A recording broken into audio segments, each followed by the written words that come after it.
Bonjour à tous, nous sommes aujourd'hui dans le 6e arrondissement de Paris, devant l'église Saint-Sulpice. Avec ses 120 mètres de longueur, 57 mètres de largeur et 30 mètres de hauteur, elle est la plus grande église de Paris. Si la date de la construction de la première église, qui aurait été un petit sanctuaire dédié à Saint-Sulpice des Champs à l'emplacement de l'actuelle église Saint-Sulpice, n'est pas établie avec certitude, nous savons, suite à des recherches scientifiques et archéologiques, que ses origines remontent au moins au Xe siècle. L'église, telle qu'elle nous apparaît aujourd'hui, commence à voir le jour en 1642, lorsque M. Ollier, mystique et prêtre français, fonda la Compagnie des prêtres de Saint-Sulpice.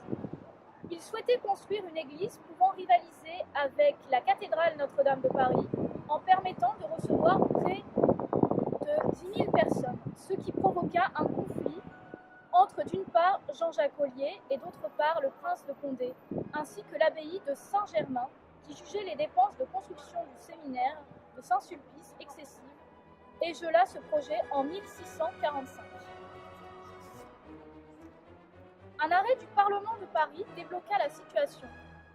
Monsieur Ollier reçut les plans de la nouvelle église le 15 août 1645.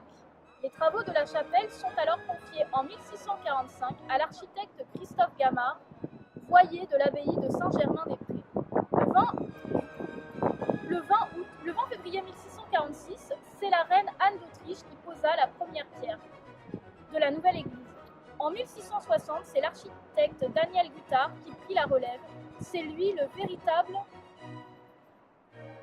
architecte de cette église. Le style choisi rompt grandement avec le style ancien du Moyen-Âge. Le style choisi est, comme vous pouvez le voir ici, empreint de classicisme avec d'abondants éléments corinthiens. Depuis, Saint-Sulpice a connu moult rebondissements au fil des guerres, des incendies, des tempêtes qui ont sévi dans la France de l'Ancien Régime.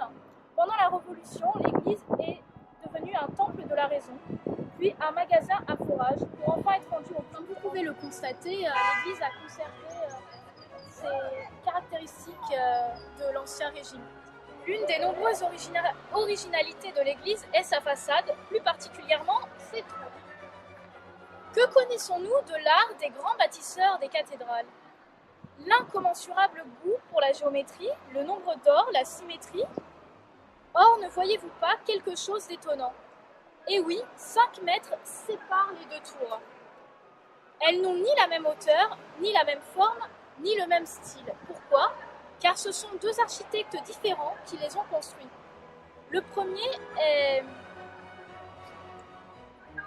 Giovanni Niccolò Servandini, à qui l'on doit la façade de l'église. Nous nous trouvons actuellement à l'intérieur de Saint-Sulpice, qui frappe par sa noble majesté, modèle du classicisme français.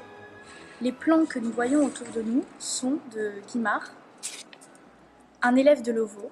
Ils sont datés de 1660. Ce qui marque également, ce sont les superbes peintures murales qui viennent s'ajouter aux autres somptueuses décorations intérieures de l'église Saint-Sulpice, dont les chefs-d'œuvre de sculpture, statues de la Vierge de Pigalle ou d'ébénisterie, chair et orgue, sans oublier le célèbre gnomon astronomique. Nous pouvons également admirer, dans l'église Saint-Sulpice, la magnifique décoration de bronze doré qui date de la restauration de l'église, après les troubles de la Révolution. Les statues que vous pouvez voir en haut de la décoration de bronze doré sont des statues de Bouchardon, qui représentent les apôtres devant témoigner de la présence du Christ dans l'église. C'est Bouchardon aussi qui a créé la ravissante statue de la Vierge Marie que vous pouvez apercevoir juste ici.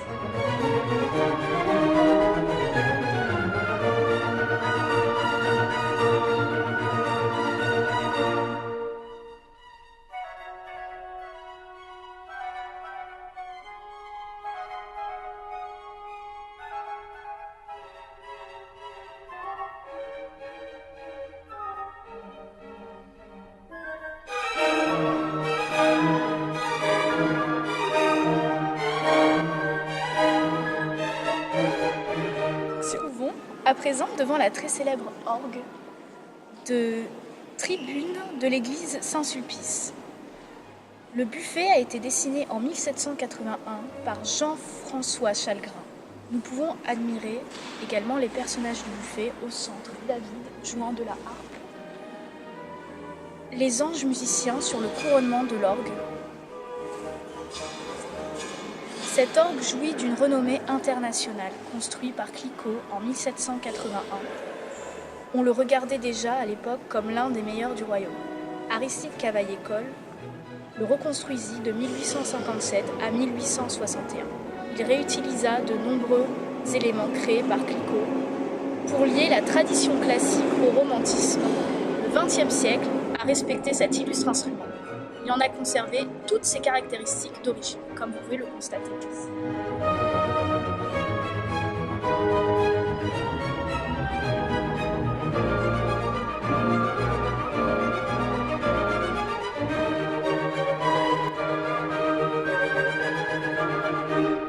Nous nous trouvons actuellement devant la chapelle de la Vierge, qui est au fond de l'église Saint-Sulpice, qui est en contraste total avec le reste de cette église, car beaucoup de choses admirables sont présentes ici, notamment la statue de la Vierge que vous pouvez admirer ici, peinte par Pigalle, installée dans un magnifique décor baroque. Sous l'autel de la chapelle de la Vierge, vous pouvez également admirer le magnifique bas-relief du XVIIIe siècle représentant la scène des noces de l'eau. C'est une scène importante car on y voit Marie puiser de l'eau pour le porter au maître du festin. La chapelle de la Vierge contraste donc par sa décoration somptueuse avec le reste de l'édifice. La pierrerie présente ailleurs est masquée par le marbre, le bronze, les peintures et les arbres. Contraste aussi entre la clarté du cœur et la pénombre de la chapelle, entre la majesté de l'un et l'intimité de l'autre. Nous ne sommes pas ici dans un salon ou dans un théâtre, comme certains l'ont prétendu, mais dans un sanctuaire où la foi et la sensibilité du XVIIe siècle se sont exprimées avec éclat. C'est dans le langage de ce siècle que les artistes ont célébré le mystère de Marie. Monsieur Ollier, comme les maîtres spirituels de son temps, nourrissait une vive dévotion pour la Sainte Vierge. Il voulut que la construction de l'église commençât par cette chapelle. À sa mort en 1657, seuls les murs avaient été édifiés. Ce n'est qu'en 1778, 120 ans plus tard, que fut achevée la décoration, telle que nous l'avons sous les yeux. Elle a été conçue par deux architectes, Jean-Nicolas Servandoni et Charles de Welly. Le premier donna à la chapelle son aspect d'ensemble, à l'exception de la coupole ouverte de la niche, œuvre du second. À gauche comme à droite, une fenêtre aux couleurs claires surmontant une porte ornée de guirlandes. 8 pilastres de marbre blanc encadrent des toiles de Karl van Loo, mises en place en 1748. Elles représentent des scènes de la vie de Marie. De droite à gauche, l'Annonciation, la Visitation, l'adoration des bergers et la présentation au temple. Le bas-relief que vous pouvez voir ici, qui décore l'autel de marbre blanc, est l'œuvre de Michel-Ange Scholz. Il représente les noces de Cana. Le fils averti par sa mère accomplit son premier miracle en changeant en vin l'eau qui emplissait les jarres.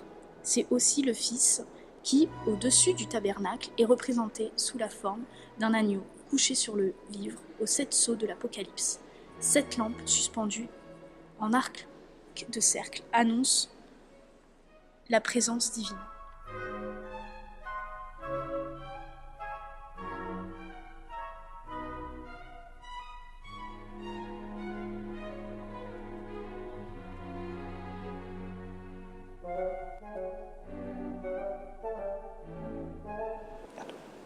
Soutenue par les 8 pilastres de marbre, une corniche décorée d'anges tenant des guirlandes de fleurs et de fruits.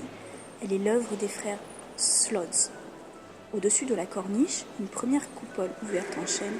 Elle a été imaginée vers 1774 par Charles de Welly. Plusieurs artistes ont contribué à sa riche décoration, notamment Antoine-François Caillet, qui a peint en camailleux, outre des anges et des vases de fleurs, des scènes de la vie de Marie.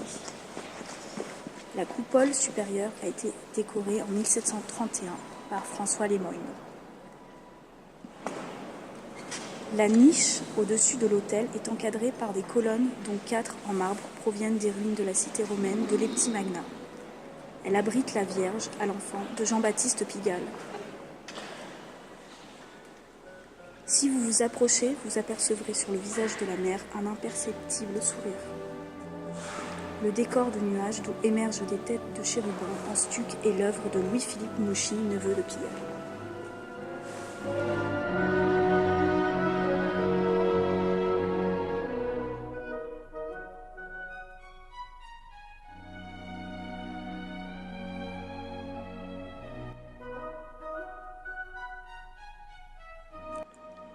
Le peintre du salon d'Hercule, à Versailles, a représenté Marie élevée au ciel, éblouie par les splendeurs qui s'offrent à ses yeux.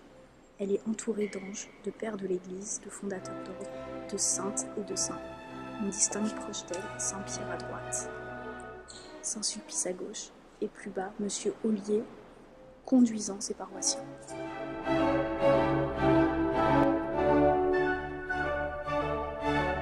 Nous nous trouvons actuellement devant la chapelle rayonnante de Saint-Louis, comme vous pouvez le voir ici, où nous pouvons admirer la belle peinture murale de Louis Mathou,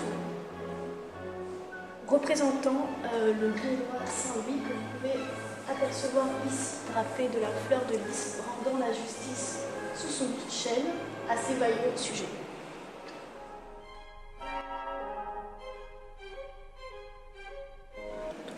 Nous nous trouvons ici dans la chapelle Saint-Denis, où vous pouvez voir Saint-Denis au milieu du tableau et conduit au supplice avec ses compagnons.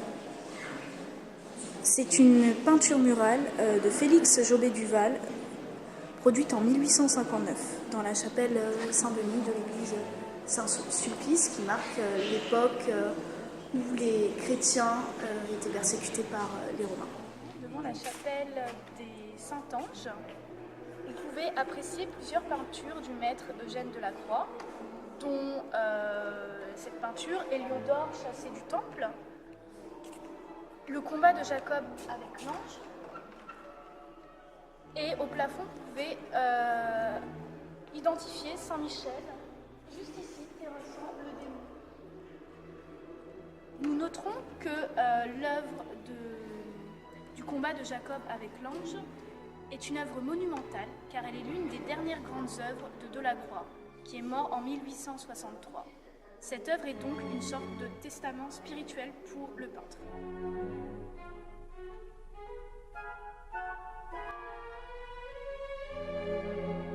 L'Église catholique vénère les anges, êtres spirituels fréquemment mentionnés dans l'Écriture sainte et cités dans la liturgie.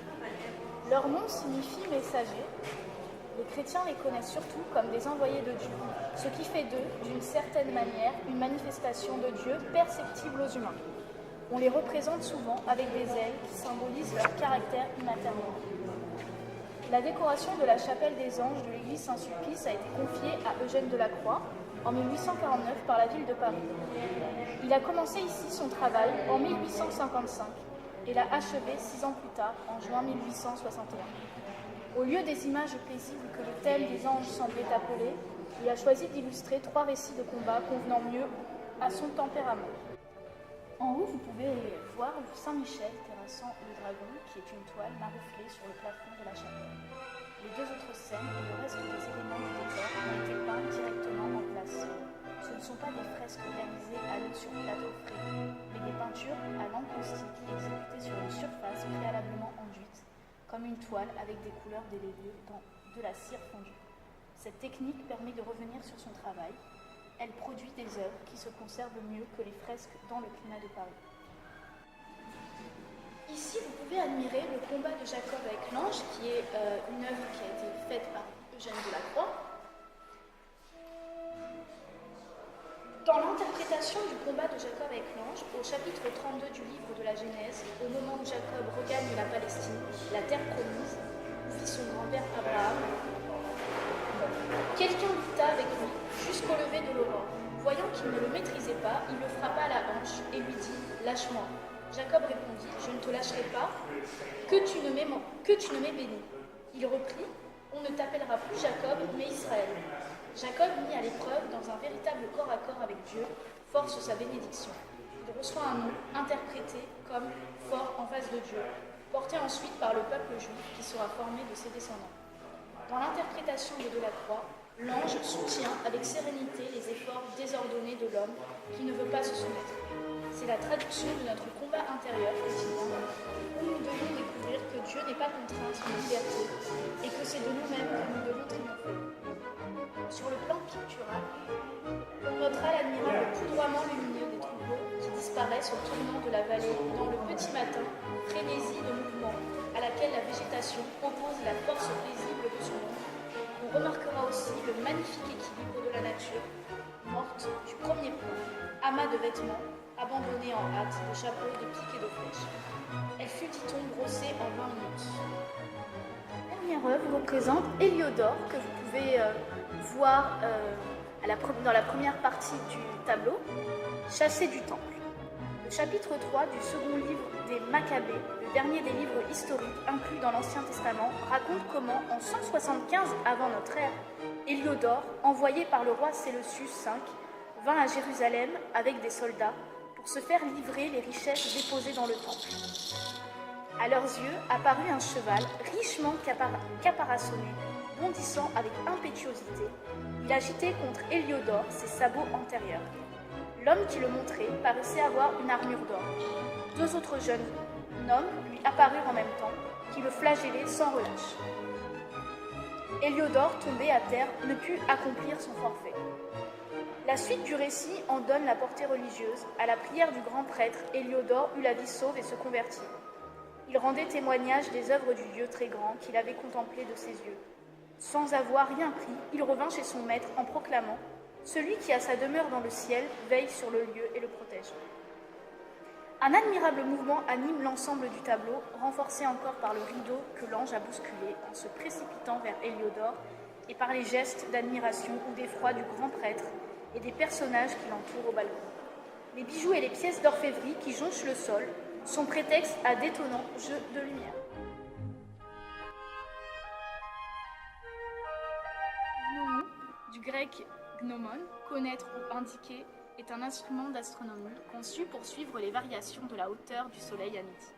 Un gnomon est l'expression la plus simple d'un cadran solaire, un bâton planté verticalement dans le sol, ou tout simplement le corps d'un homme peut servir de gnomon, et le procédé est connu depuis l'Antiquité.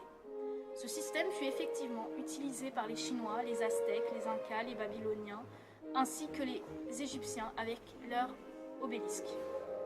L'heure se détermine soit en fonction de la longueur de l'ombre, soit en fonction de son orientation. La particularité du gnomon de l'église Saint-Sulpice est que son fonctionnement diffère du simple bâton. Faisant une ombre, celui-ci est un instrument astronomique qui mesure à la hauteur du soleil à midi en projetant sur le sol, puis sur un obélisque. Vous pouvez voir ici l'image du soleil. Le gnomon fut construit à la demande de Jean-Baptiste Languet de Gergy, curé de Saint-Sulpice. Son objectif était de déterminer l'équinoxe de Mars et ainsi la date exacte de Pâques. Le gnomon eut aussi un autre enjeu pour les scientifiques, car il devait permettre d'étudier avec précision les mouvements de rotation de la Terre. C'est ainsi que la famille Cassini, la célèbre dynastie d'astronomes, qui dirigèrent successivement l'Observatoire de Paris au XVIIe et XVIIIe siècle, découvrit que l'obliquité de l'axe de la Terre diminue de 45 d'angle par siècle. Les mesures actuelles diffèrent seulement d'un second et quelques centièmes, 46 secondes et 85 centièmes.